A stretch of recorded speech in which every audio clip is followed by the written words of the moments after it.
What's going on, Nerds of Color viewers? This is Lauren Lola coming to you today with a very special treat. I am very excited to let you all know that I just got done interviewing Randy Ribay.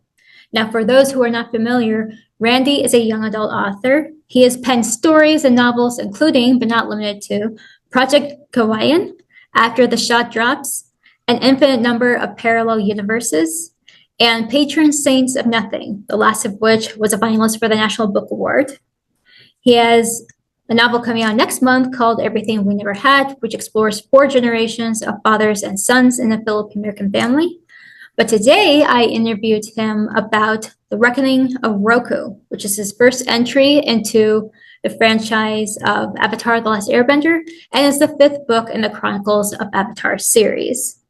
It is set around Roku a few months after he finds out that he is the new Avatar, and it follows his journey of coming to embrace his avatarhood and how that affects the relationships of those in his life.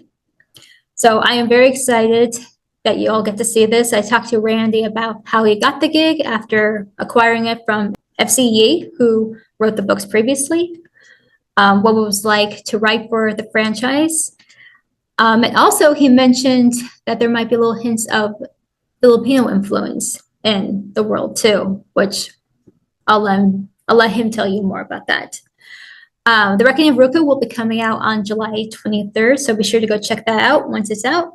But without further ado, here's my conversation with Randy Ribay. Yes. Enjoy. So why don't we start from the beginning of how did you wind up being the next writer to take on the Chronicles of the Avatar series? Yeah, so I don't know exactly, but the team who works on the books, which is like Abrams, Paramount, Avatar Studios, Yeah. They reached out to me and they said, they were familiar with my writing from other books I had written, and they knew I was a fan of Avatar because I had tweeted about it in the past. It's like right when I first started watching the series in 2020. I had one of those big long Twitter threads where I was like reacting and analyzing each episode as I watched. And so, yeah, I guess somebody on the team had seen that. And so they liked my writing, knew I was a fan, so asked me to do it. And I was like, yeah, this is a dream project for me. Nice. Yeah, and I know that you're a fan of the franchise. I didn't realize that it dates back to 2020, although I guess a lot of people became a fan of it that year for obvious reasons. Yeah, can you talk about your relationship with the franchise prior to getting this gig, and how has it changed for you through contributing to the universe? Yeah, so I think like I said, I didn't get into it until 2020 when it came out on Netflix. Mhm. Before that, I think like when it first dropped, I was like just out of college, so I was like working, and kind of just wasn't on my radar really. But then over the years, like people whose opinion I really respect were like, "Oh, you got to watch Avatar. We think, I think you'd really love it." And I was like, "Okay, yeah, I'll watch it someday. I'll watch it someday." And then it was never got around to like buying the DVDs or Blu-rays. And then finally, when it dropped on Netflix, I was like, "All right, yeah, I'm gonna watch this." And yeah, I was all in right from the beginning. I think as a writer, one of the most difficult things to do is to take like a really complex topic and make it accessible, right? Mhm. And I loved right away that, I understood from the first episode. I was like, this is a series about the impact of war on children, right? And so you're taking this really complex, deep theme, but then the show, yes, there are serious moments, but it's also silly. It's humorous, right? It's lighthearted. It's about friendship. And so it's just operating on so many levels that I immediately admired it. And like I said, started tweeting about each episode as I watched it. Yeah, and continued to watch through the original series. And then after my son was born, I actually started watching Korra around that time. So a lot of the episodes of Korra I watched were like in the middle of the night as I was feeding him and stuff. And so I kind of have this special soft spot for Korra as well. Yeah, and then after I was tapped to write it, then I kind of dove into the deeper world. Like reading all the comics, reading FCE's previous books. I spent a lot of time on the Avatar wiki, watching videos on YouTube, and just kind of really diving deep into the franchise. Yeah, speaking of FCE, I'm curious, have you prior to starting writing for this book, did you have a chance to talk to him about his experience, his advice, stuff like that? Yeah, I actually like knew him from I'd met him like years before, I think when Oh, after his first book came out, because we were both in the children's literature world. yeah, Um, and so yeah, so I reached out to him when they approached me, and I just talked to him about what it was like to write it and kind of what it was like, what kind of reception there was, and all that kind of stuff. And so yeah, I was able to get that insight from him. And since then, I was able to meet up with him another time. And so yeah, it's kind of fun to kind of have this other writer to to talk to, who kind of knows the struggles and knows the challenges. Who and he did an amazing job with it. So I felt a lot of pressure of writing as entertaining as a story as he wrote. for sure. Yeah, I was fortunate enough to interview FCE for all four of the books he did for the series. So, I mean, like he was already working with avatars that we only had some information about. Definitely not a lot, especially with Yang Chen. But that kind of is a good segue to my next question, which is in the case of Avatar Roku, he's maybe like the avatar we know the most about after Aang and Korra. Mhm. With all the information we do have about him already, in what ways was it easy and also difficult for you to develop a new story about him? Yeah, so I think yeah, you definitely have like the outline of Roku's life, right? You get that throughout the series as well as the Avatar and the Fire Lord. And so you kind of get these kind of flash forward moments of, oh, it was like this, and then it was like this, and then this happened years later, and then all of this. And so you have this outline, which on one hand is like easier to work with because it's like, okay, I know where his story is going. I know kind of what ultimately happens. But as a writer, I think, we're always curious. We're always interested in those like in between kind of moments, right? Like anyone who's curious about storytelling, right? You know that there's like a million stories that everybody has. And so I was kind of thinking a lot about and very curious about kind of the in-betweens, right? And the time frame that I'm writing Reckoning of Roku in is pretty tight. It's like a few months after, it's kind of like when it starts when he's first named as Avatar, shortly thereafter, and then it goes a few months after that. And so, in the series, you kind of get, oh yeah, he was named Avatar. He went to the Southern Air Temple to study airbending, and then several years later went north. And so you kind of get this like, yeah, here's the general thing that happens to him, where it's kind of like, what's all the stuff that happens in between? So I was excited to explore that. I was excited to dig into kind of more of the dynamics between him and Sozin. And I think that's an interesting one. Obviously, we know where it's going, but I'm always curious about how we get there. And so it was fun to be able to explore that and to dig into that. Mhm. And I was also, Gyatso was one of the main characters in the story, so you get a bit of him, glimpses of him throughout the series. So I was excited also to flesh him out, give him a backstory, kind of develop his relationship with Roku, and give readers a chance to see that. And also, yeah, also throw in some of my own new characters as well. Yeah, I just from reading the synopsis for it, I mean, already we have a general sense of the relationship between Sozin and Roku, which I can only imagine how much detail you're gonna go in on that. But yeah, I think for me personally, I'm interested in hearing about the relationship between Roku and Gyatso because we only get a little taste of that in the series, but only so much. So very excited to see what you did with that. Since I think this is maybe your first time writing for a franchise, unless if I'm mistaken It otherwise. is, it is. Okay. In that case, how is it writing for a franchise compared to writing your own original work? Uh, yeah, I mean, there's things that are great about it and things that are challenging about it. So on one hand, it's great because like the world building is already there, right? We know the world of Avatar. We know like the system of bending and some of the limitations and all that kind of stuff.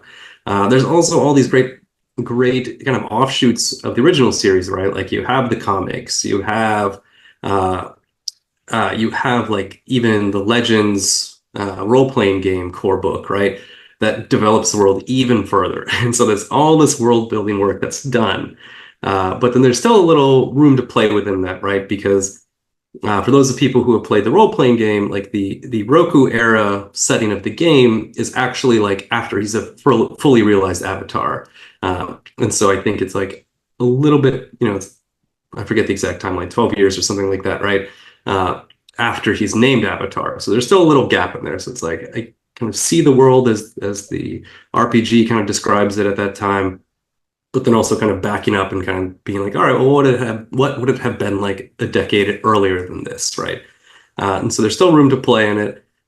In terms of the writing process itself, it's much more collaborative because this is one project out of many that Avatar Studios is working on right now. Yeah. And so it's not like I'm just writing my story and doing my own thing. I came up with the ideas and everything like that, and then I got feedback from Paramount, from Abrams, from Avatar Studios, kind of at each step along the way. So I started by pitching story ideas to them. They would give me feedback. I'd turn that in. Next, I would turn in an outline. They would give me feedback on the outline, and so on and so forth, right? So it's like each step of the way is a lot more collaborative than usually when I've written stuff in the past. It's like I write the story, and then I go to my editor, and my editor gives me feedback kind of on the back end. And so that's an interesting thing. It's fun, I think, and it's kind of a different approach to writing. Also because it's like a piece of something within a larger system of stories. There's also moments where it's like, oh, I have an idea for this really cool thing or a thing that I think is really cool. And then, they would be like, actually, we're working on a project that already touches on that. So can you go in a different direction? And so that was kind of challenging at times too, because then they don't like tell me what the other project is. So I don't know. Right. But you just gotta trust that they know what they're doing. Yeah, and just trust that they kind of have this larger bird's eye view on kind of how these projects fit together. Yeah. So in Avatar Last Airbender, in the episode The Avatar and the Fire Lord, Zuko finds out that his maternal great-grandfather was Avatar Roku. And even though it's not mentioned again after the fact, that realization most definitely informs his decisions going forward that eventually puts him on his redemption arc. And I think we as an audience can determine that maybe there's bits and pieces of Roku in him that he gets in touch with after that realization. In writing the character Roku, were there any, I don't know, like intention of bringing out character qualities in him that we as an audience can easily trace back to Zuko? That's a good question. I don't think I wasn't consciously doing that, but I do wonder if there's some things that I was doing subconsciously as I wrote the story. I think like for me, when I was approaching Roku, it was a lot of just kind of trying to get in his head of, first of all, he is following Kyoshi, right? Yeah. For a really long time, like couple hundred years of peace established, was an orphan, servant, very unconventional way of discovering that she was the Avatar. Mm-hmm. And so I was thinking about Roku as kind of like a pretty strong contrast to that, as somebody who is growing up very privileged, right? Best friends with the Prince of the Fire Nation. Like that's a pretty tight thing. And then on top of that, what we know of Roku later on is that he follows pretty much a traditional pattern or path to training as the Avatar, right? Mm-hmm. That he does one element, next element, next element, next element, and then studies the Avatar state, right? Which is not really how Aang does it, not really how it happened for Kyoshi. Yeah.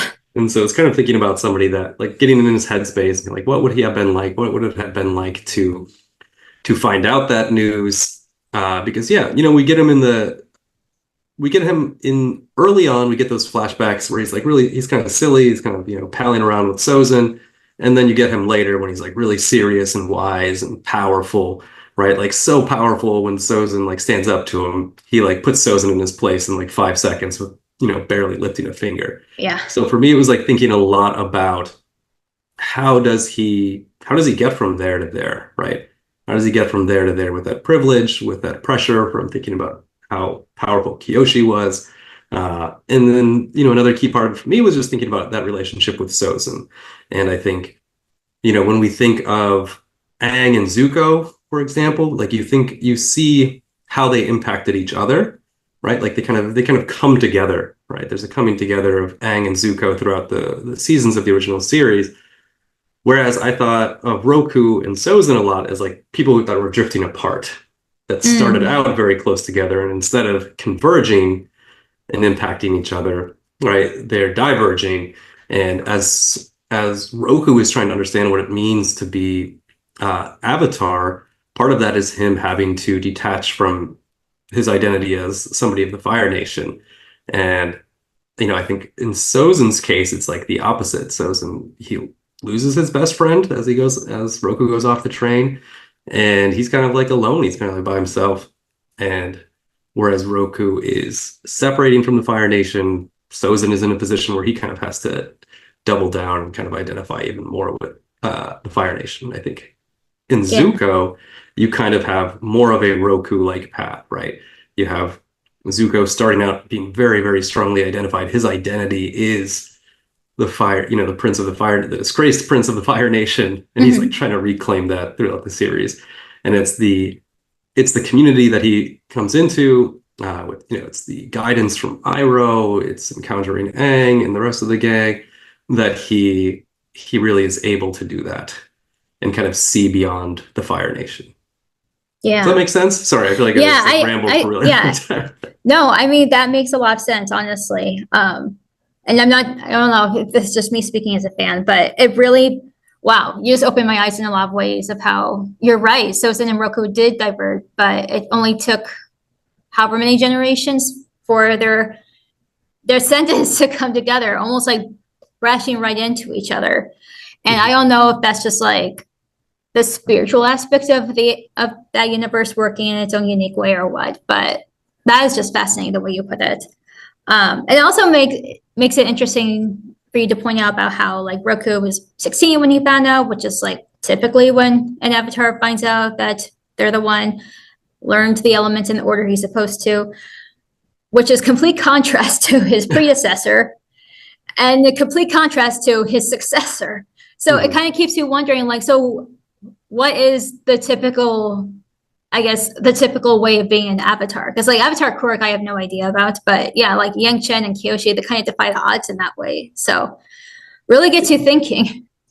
Yeah, even Korra to an extent, right? Like Korra does she was 4 when she found out she was the Avatar. Yeah, and she's like already kind of bending all these elements at the age of 4. Yeah. It did have to like go and train and learn to master each of them, but yeah, I think like when my deep dive into the history of avatars is like sometimes they discover it at a pretty young age, like, and then sometimes they don't, and it's something that they're notified of later, and then have to begin that process. And so yeah, and I think that's interesting. Like when you're telling stories in this world, it's kind of always interesting to explore those different approaches to how the avatar becomes the avatar and how they go through learning the elements.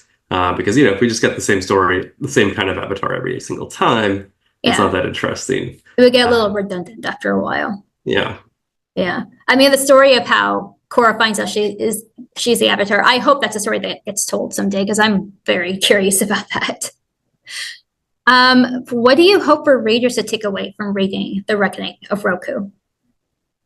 I mean, first and foremost, I just hope they enjoy it. I hope it captures the spirit of the rest of the Avatar world, that it does delve into deeper themes, but it is fun, it is adventurous, there are epic bending battles, and I hope they walk away with a little bit deeper understanding for Roku, for Sozin, for Gyatso, and maybe a little bit more empathy or sympathy for all of them as well. Yeah.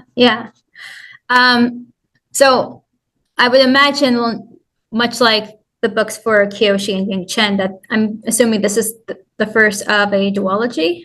And if the answer is yes, are you already, it works for the second one? Are you allowed to say? Nothing has been announced yet. Okay. All right. Okay, I'll take your word for it, and I'll just keep an eye out for any news in the foreseeable future.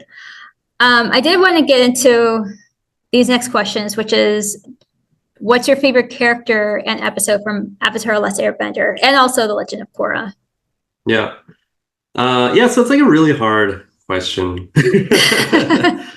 And the character, I don't know, there's like so many good characters, right? Like in my mind, it goes to the original series first, usually, because that's the one that I've like watched the most and like rewatched and studied, because when I was writing Roku, obviously he's closer in timeline to the events of the original series than he is to Korra. So definitely my mind goes there first. I don't know. I love Aang. I love Korra. I love Iroh. Zuko, Appa, Toph. It's You're like, naming everyone. I know, I'm basically just naming everybody. Yeah, and in terms of episodes, like I like a lot of the episodes that are like the deep character dives. So Zuko alone is one of my favorites. Mm. Appa's Lost Days, which is like develops, gives us this whole perspective on Appa that's mind blowing for me for like a children's cartoon. Obviously the the Avatar and the Fire Lord, Raiders of the Southern Water Tribe. Yeah, I think a lot of those characters. I mean, the whole series is character driven, but I tend to like the ones that really dive deep into character and kind of give us insight into the character's past, usually through some kind of like flashback structure or just staying with them most of the episode. Yeah, I don't know. That's the Do you have a favorite episode from Korra as well? I don't, off the top of my head, I don't like. It's like I said, like I watched it in like those middle of the night feedings.